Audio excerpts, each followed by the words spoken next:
नगर परिषदेत हजेरीचा गोंधळ. सकाळी 9:54 वाजता अनेक कार्यालयांना कुलूप.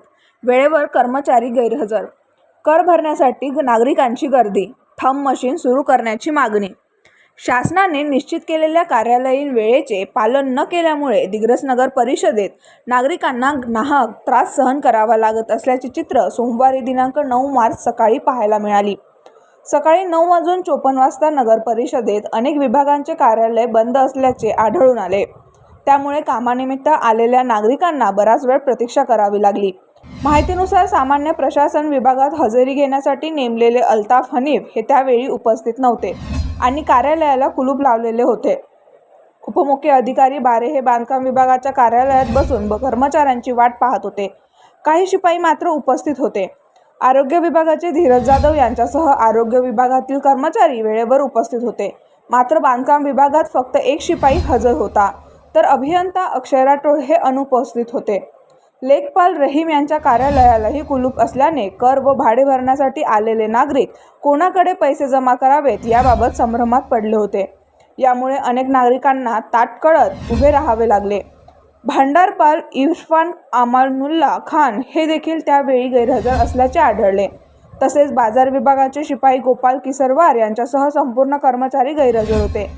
उपजीविका केंद्र, विद्युत विभाग व शिक्षण विभाग या कार्यालयांनाही कुलूप लावलेले होते. घरकुल विभागात फक्त एक कर्मचारी उपस्थित होता. नगर रचना अभियंता रेशमीवाले हे सकाळी 10:30 वाजेपर्यंत कार्यालयात आले नव्हते. मुख्य अधिकारी यांच्या कार्यालयाला त्यावेळी कुलूप असल्याचे दिसून आले. दरम्यान हजेरी घेणारे अल्ताफ हनीफ हे सकाळी 11:45 वाजता कार्यालयात आले. त्यांना उशिराबाबत विचारणा केली असता मला उशीर झाला असे त्यांनी सांगितले. हजेरी रजिस्टरमध्ये अधिकारी व कर्मचाऱ्यांच्या येण्याची वेळ नमूद केली जात नसल्याचेही उघड झाले आहे. त्याचवेळी लिपिक योगेश दुधे यांनीही सकाळी 11:45 वाजता रजिस्टरवर हजेरी लावली. या प्रकारामुळे नगर परिषद प्रशासनातील शिस्तीचा अभाव स्पष्ट होत असून नागरिकांमध्ये नाराजी व्यक्त केली जात आहे. याबाबत माहिती अधिकारी तालुका अध्यक्ष मोहम्मद शफीक मोहम्मद हनीफ यांनी नगर परिषद प्रशासनाकडे तक्रार दाखल करून हजेरी प्रक्रियेत पारदर्शकता आणण्यासाठी ऑनलाईन थंब बायोमेट्रिक हजेरी प्रणाली तात्काळ सुरू करण्याची मागणी केली आहे. तसेच अधिकारी व कर्मचाऱ्यांना ड्रेस कोड व ओळखपत्र अनिवार्य करावे. तसेच CCTV फुटेज तपासून शिस्तभंगाची कारवाई करावी अशी मागणी करण्यात आली आहे.